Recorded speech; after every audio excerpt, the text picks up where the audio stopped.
ചന്ദ്രനിൽ പോയാലും അവിടെ ഒരു മലയാളി ചായക്കട നടത്തുന്നുണ്ടാകും.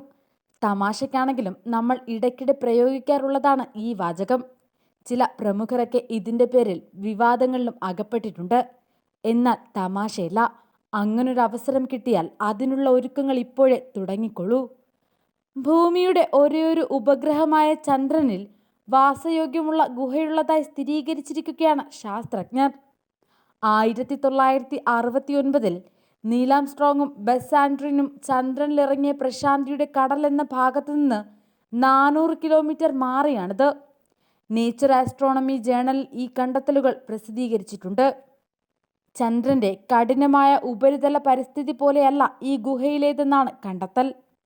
ചന്ദ്രനിലേക്കുള്ള മനുഷ്യന്റെ ദീർഘകാല പര്യവേഷണത്തിന് അനുകൂലമാണ് ഈ സ്ഥലം. നാസയുടെ ചാന്ദ്ര നിരീക്ഷണ ഓർബിറ്റർ ശേഖരിച്ച റഡാർ വിവരങ്ങളുടെ വിശകലനത്തിൽ വ്യക്തമായത് ഉപരിതലത്തിൽ നിന്ന് ഏകദേശം 150 മീറ്റർ താഴെയാണ് ഗുഹ സ്ഥിതി ചെയ്യുന്നതെന്നാണ്.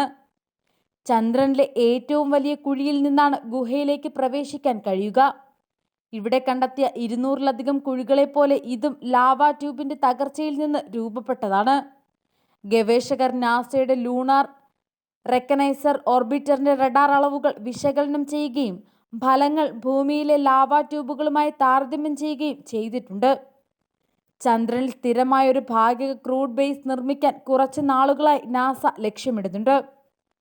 ചൈനയും റഷ്യയും ചാന്ദ്ര ഗവേഷണ ഔട്ട്പോസ്റ്റുകൾക്ക് താൽപ്പര്യം പ്രകടിപ്പിച്ചിട്ടുമുണ്ട്. എന്നാൽ കോസ്മിക് റേഡിയേഷനിൽ നിന്ന് സംരക്ഷിക്കപ്പെട്ടതും സ്ഥിരതയുള്ള താപനിലയുമുള്ള പരിതസ്ഥിതികളിൽ മാത്രമേ സ്ഥിരമായ ചാന്ദ്ര അടിത്തറ സ്ഥാപിക്കാൻ സാധിക്കൂ. സ്വാഭാവികമായും ബഹിരാകാശ യാത്രികർക്ക് ഹാനികരമായ കോസ്മിക് കിരണങ്ങൾ, സൗരവികിരണം, മൈക്രോമെറ്റോറൈറ്റുകൾ എന്നിവയിൽ നിന്ന് സംരക്ഷിത കവചമാകുമെന്നതിനാൽ ഇത്തരം ഗുഹകൾ അടിയന്തര ചാന്ദ്ര അഭയമാകാമെന്നും കരുതപ്പെടുന്നുണ്ട്. ഇന്ത്യ ഉൾപ്പെടെയുള്ള രാജ്യങ്ങൾ തങ്ങളുടെ അടുത്ത ചാന്ദ്ര ദൗത്യത്തിനുള്ള തയ്യാറെടുപ്പിലാണിപ്പോൾ. ഇനി ആര് ഈ ഗുഹ ആദ്യം പിടിച്ചടക്കുമെന്ന ചോദ്യം മാത്രമാണ് ഇനി അവശേഷിക്കുന്നത്.